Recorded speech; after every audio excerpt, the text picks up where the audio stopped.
Sudah seminggu ini serangan gelombang panas terjadi di sebagian besar wilayah India, di mana suhu udara bisa mencapai antara 45 derajat Celcius hingga rekor tertinggi 47 derajat Celcius. And there has not been even a break of records of maximum temperature at any of the places in the country. But the continuity of the heat wave, persistence of the heat wave for about a week, with almost on daily basis 45, 46, 47 degree centigrade temperature without a break may be one of the factors which has affected human health. Di kota New Delhi sendiri, gelombang panas ini bahkan sudah membuat aspal di salah satu jalanan di ibu kota meleleh lagi karena cuaca. Sementara itu, berdasarkan keterangan media lokal, gelombang panas ini sudah mengambil lebih dari 1.700 nyawa hanya dalam waktu 1 minggu. Pengamat cuaca memperkirakan tingginya suhu udara akibat gelombang panas ini masih akan berlangsung hingga seminggu ke depan. Meski begitu, hujan musim pancaroba diperkirakan akan tiba di awal minggu bulan Juni mendatang. Aris Sudana, Metro TV. Ya, itu tadi, dan update terkini heatwave di India ini sudah memakan lebih dari 1.800 korban, bahkan suhunya ini bisa sampai 50 derajat Celcius. Setengah mendidih. Gila ya. Nah Mas Yun, ini kalau bisa dikatakan ini sebenarnya udah memang ciri-ciri dari perubahan iklim yang makin ekstrim nggak sih? Iya, memang perubahan iklim dicirikan dengan keberadaan cuaca-cuaca ekstrim di berbagai belahan dunia. Jadi tidak hanya kalau negara berkembang seperti India aja kan? Tidak. Karena mungkin pernah ingat juga beberapa waktu yang lalu di Eropa, di Amerika Utara itu juga ada badai salju yang cukup dahsyat. Oke. Dan kemudian kalau di Indonesia sendiri apa sih sebenarnya yang kita rasakan nih dari perubahan iklim ini? Kalau Indonesia dengan 2 musim, kedua musim itu sekarang udah mulai susah ditebak kapan berakhir, kapan mulainya. Benar-benar, gitu. Ya. Jadi kalau misalnya musim hujan yang sudah selesai, tapi tiba-tiba masih terus begitu ya. Nah, Mas, ini sebenarnya kalau ini kan balik lagi ke kesadaran masing-masing individual kan ya. Kalau dari Mas Yun sendiri melihatnya, kalau orang Indonesia ini sebenarnya sudah sadar betul belum sih untuk apa ya, lebih aware gitu dengan lingkungan? Saya kira ya mulai gitu. Artinya kesadaran itu sebenarnya mulai tumbuh di masyarakat Indonesia, terutama di masyarakat perkotaan yang akses informasinya cukup bagus gitu, sehingga mereka bisa melihat apa yang terjadi di belahan manapun di Indonesia atau di belahan lain dunia. Gitu. Ya. Tapi kalau misalnya kita lihat justru kan targetnya nih yang terkena dampaknya di India aja saja tuh justru orang-orang homeless, ya kan, yang memang yang bisa dikatakan fakir miskinnya lah begitu ya. Mereka tentu belum dapat informasi seperti orang perkotaan begitu, Mas. Betul. Dan saya pikir ini juga menjadi PR kita semua untuk mulai dari kita dan lingkungan kita gitu. Untuk berperilaku yang bagaimana tidak mengganggu atau tidak merusak lingkungan atau bahkan ikut memelihara dan menjaga. Gitu. Sebenarnya sedarurat apa sih, Mas, kalau dilihat nih perubahan iklim ini? Mungkin kalau ngelihat dari konteks Indonesia saja, sumbangan emisi Indonesia terhadap gas rumah kaca dan emisi dunia itu Indonesia pernah nomor 3 penyumbang emisi terbesar di dunia. Dan itu 80% dari sumber emisi Indonesia itu berasal dari deforestasi. Nah, bisa dibayangkan gitu bahwa sebenarnya Indonesia pun dalam konteks ini ikut juga bertanggung jawab terhadap perubahan iklim global. Dan itu masih sampai sekarang juga kita masih di ranking nomor 3. Naik turun kita masih di 10 besar gitu. Masih di 10 besar. Mas, yang juga menjadi concern saat ini itu adalah karena beredarnya satu foto nih. Kalau kita bisa lihat nih fotonya seperti apa sih di Instagram nih, ramai dibicarain, Mas. Karena hiu yang dikonsumsi oleh manusia. Sebenarnya kurang biasa mungkin ya kalau untuk di Indonesia, tapi di negara-negara lain biasa dikonsumsi. Nah, ini membuat beberapa individu terkait juga public figure untuk menyuarakan soal kampanye Save Sharks atau lebih I Love Sharks, aku cinta hiu. Seperti apa? Kita akan bergabung nanti juga dengan Nadine Chandrawinata saat lagi di Trending Topic. Itu adalah makanan. Yang gue tahu hiu adalah predator yang kalau di darat tuh kayak singa. Nggak ada orang makan singa. Badannya, dagingnya penuh merkuri sama aja racun buat badan kita. Jadi from now on, you and me, kita racunin teman-teman kita, jangan makan hiu. Hiu beracun. Jadi shark is saved. I love you. Because I love you.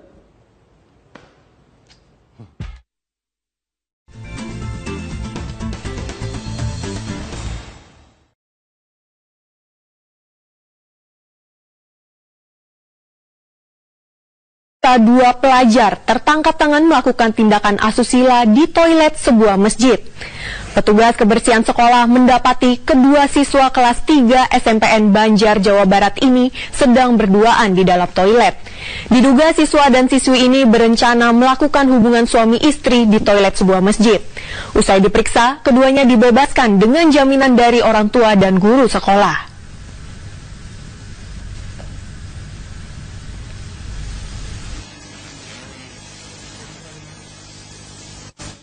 Dan pagi ini Polres Jakarta Utara akan merilis hasil penyelidikan bentrokan dan perusakan yang terjadi di Mall of Indonesia, Jakarta Utara. Kita akan langsung bergabung bersama rekan Jessica Wower langsung dari Mapolres Jakarta Utara.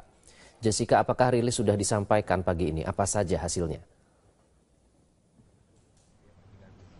Ya Iqbal, baru saja dilaksanakan atau dilakukan rilis oleh pihak kepolisian yaitu dari Polda Metro Jaya bersama dengan Polres Jakarta Utara terkait dengan penyerangan yang dilakukan oleh sekumpulan anggota dari kelompok FBR di kawasan area Mall of Indonesia kepada sejumlah aparat keamanan atau satpam yang ada di sana. Dan untuk mengetahui seperti apa perkembangan penyelidikan yang dilakukan kepada 31 orang atau oknum yang sudah diamankan yang terdiri dari 27 anggota FBR dan juga 4 anggota satpam dari MOI. Saya akan langsung bertanya kepada Kapolda Metro Jaya, Irjen Pol Unggung Cahyono. Pak Unggung, boleh dijelaskan sudah seperti apa perkembangan penyelidikan kepada 31 orang yang sudah dimintai keterangan tersebut, Pak?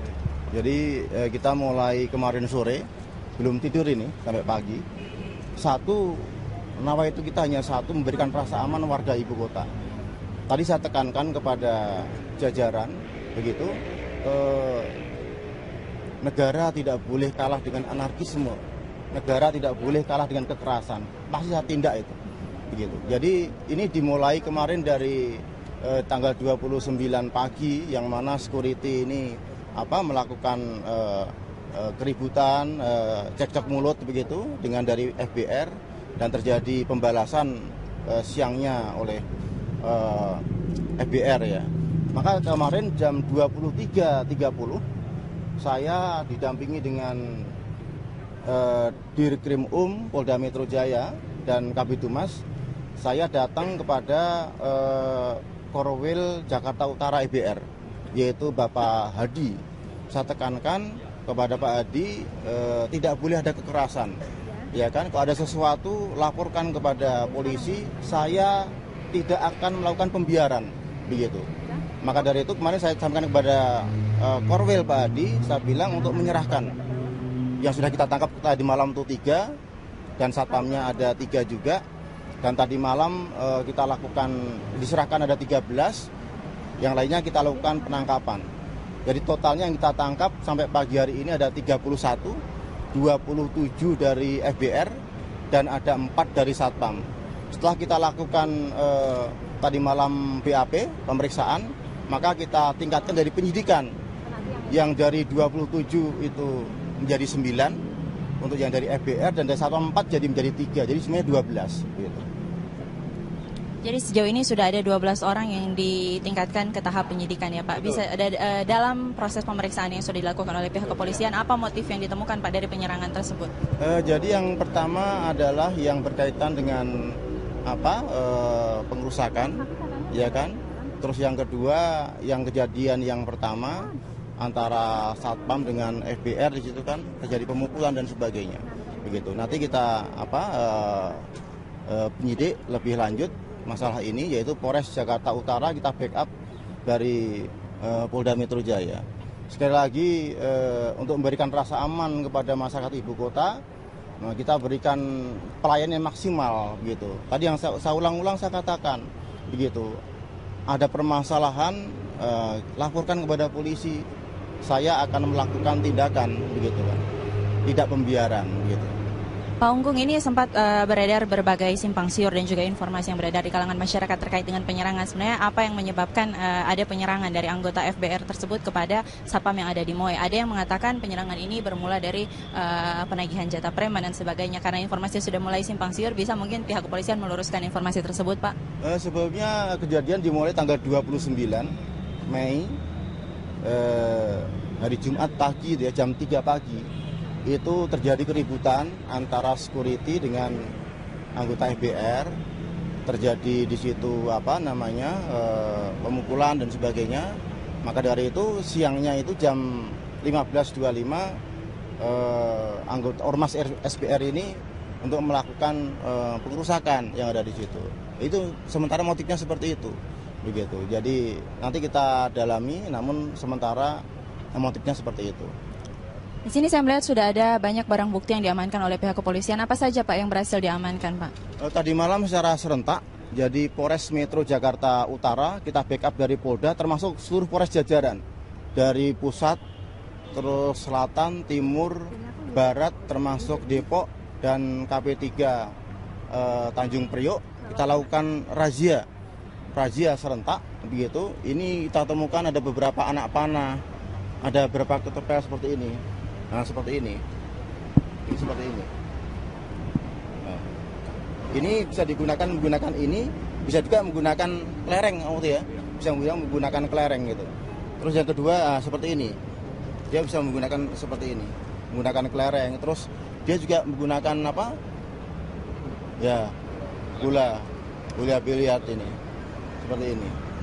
Termasuk senjata tajam beberapa kita temukan di TKP. Ya. 160, 170 gitu, ancamannya 5 sampai 6 tahun gitu. Nanti kita kembangkan jadi penyidikan, yang mana tadi yang saya sampaikan 31 kita tetapkan untuk di tingkatan penyidikan, yaitu jadi 12 orang, jadi 9 dari FBR dan 3 dari Satpam. Selanjutnya Pak, langkah dari Polda ini melihat kejadian seperti kemarin cukup menimbulkan kekhawatiran kepada masyarakat, apalagi aksi dari beberapa kelompok masyarakat yang sudah membawa senjata tajam. Apa nanti langkah yang akan dilakukan oleh Polda setempat Pak untuk membawa mungkin rasa aman kembali kepada masyarakat terkait dengan aksi-aksi anarki yang sering terjadi akhir-akhir ini Pak? Sebetulnya kita rutin melaksanakan ya. Kayak kemarin saya malam minggu, saya sampai jam 4 pagi di Kota Tua itu. Satu, saya menyemangati anggota. Yang kedua, menjamin kualitas kinerja anggota saya. Jadi kita operasi preman, kemarin malam minggu sampai 500. Kota Tua ada sekitar 54 itu, kita amankan di sana. Terus yang kedua kita lakukan razia, yaitu 21 razia selektif, sasarannya senjata api, senjata tajam, bahan peledak, narkoba. Ini kita lakukan setiap hari, terutama malam minggu. Nah, terus yang selanjutnya sebetulnya saya menyampaikan kepada jajaran, yaitu ada rumah 3 pilar. Di situ ada Babin Kamtipmas, ada Babinsa, ada Lurah, yang mana ini sebagai deteksi dini, cegah dini di lapangan. Gitu. Oke Pak, terakhir sebelum kita menutup perbincangan kita saat ini, mungkin bagaimana hasil pemeriksaan? Katanya saya mendapatkan informasi juga bahwa pihak kepolisian akan membandingkan keterangan yang sudah diberikan oleh saksi dengan rekaman CCTV Pak. Sejauh ini apa hasil dari pantauan CCTV yang ada di kawasan pada saat kejadian terjadi Pak? Jadi begitu kemarin ada kejadian, kita langsung ke TKP, olah TKP, yang kita amankan CCTV. Dari CCTV kita melihat pelaku-pelaku, provokatornya siapa, baru kita amankan 3 orang itu. Jadi pertama kali begitu kejadian kemarin, langsung kita amankan 3 orang dari FBR dan 3 orang dari Satpam. Terus kita tingkatkan sekarang menjadi 31 itu. Pertama kali di CCTV kita melihat siapa provokatornya, siapa yang menggerakkan dan sebagainya. Terima kasih Pak Unggung atas waktunya. Ya Iqbal, demikian penjelasan dari pihak kepolisian terkait dengan aksi penyerangan yang terjadi di kawasan Moi, di mana sekumpulan atau anggota dari kelompok FBR menyerang beberapa satpam dan juga melakukan pengerusakan di kawasan umum. Untuk sementara demikian informasi yang dapat kami sampaikan. Kembali ke Iqbal di studio. Jessica Wawor melaporkan langsung dari Mapolres Jakarta Utara. Di awal minggu bulan Juni mendatang. Arisudana, Metro TV. Ya itu tadi, dan update terkini heatwave di India ini sudah memakan lebih dari 1.800 korban, bahkan suhunya ini bisa sampai 50 derajat Celcius. Setengah mendidih. Gila ya, nama si Yun ini 57 degree centigrade temperature without a break, maybe one of the factor which has affected human health. Di kota New Delhi sendiri, gelombang panas ini bahkan sudah membuat aspal di salah satu jalanan di ibu kota meleleh lagi karena cuaca.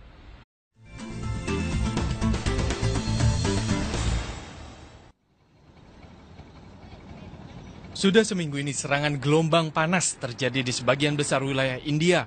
di mana suhu udara bisa mencapai antara 45 derajat Celcius hingga rekor tertinggi. Sementara itu, berdasarkan keterangan media lokal, gelombang panas ini sudah mengambil lebih dari 1.700 nyawa hanya dalam waktu 1 minggu. Pengamat cuaca memperkirakan tingginya suhu udara akibat gelombang panas ini masih akan berlangsung hingga seminggu ke depan. Meski begitu, hujan musim pancaroba diperkirakan akan tiba di 47 derajat Celcius.